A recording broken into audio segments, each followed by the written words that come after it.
Hi friends, today I'll tell you about the residential status of an individual assessee for tax purpose.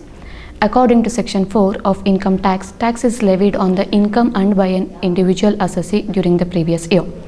So it is very much important to determine the residential status. Residential status is of two types, resident and non-resident. Resident is further classified into two categories, resident and ordinarily resident, resident but not ordinarily resident.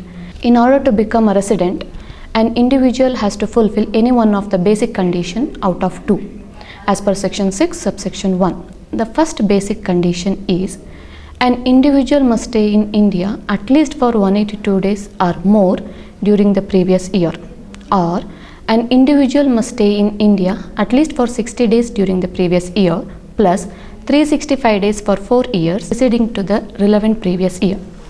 But there is an exception given to those individuals who leaves India for the employment purpose. They need to fulfill the first basic condition, that is they must stay in India for 182 days instead of 60 days during the previous year. And at the same time, any individuals who are of Indian origin who stays outside India and visits India during the previous year, they need to fulfill the first condition 182 days instead of second one, that is 60 days during the previous year.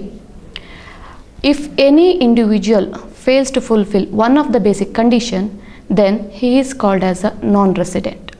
If any of the individual fulfills one of the basic condition, he becomes resident. Further, we need to verify whether the individual is resident and ordinarily resident or resident but not ordinarily resident.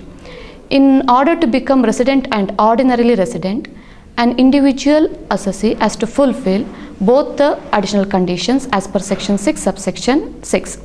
The first additional condition is an individual should be resident at least for 2 years out of 10 years preceding to the relevant previous year. And the second additional condition, he must be in India at least for 730 days out of 7 years preceding to the relevant previous year.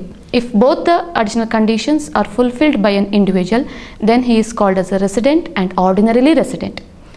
If any of the individual fulfills one of the basic condition but fails to fulfill both the additional condition, then he is called as resident but not ordinarily resident.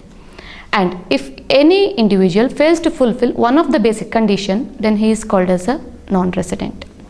This is all about the residential status. Thank you.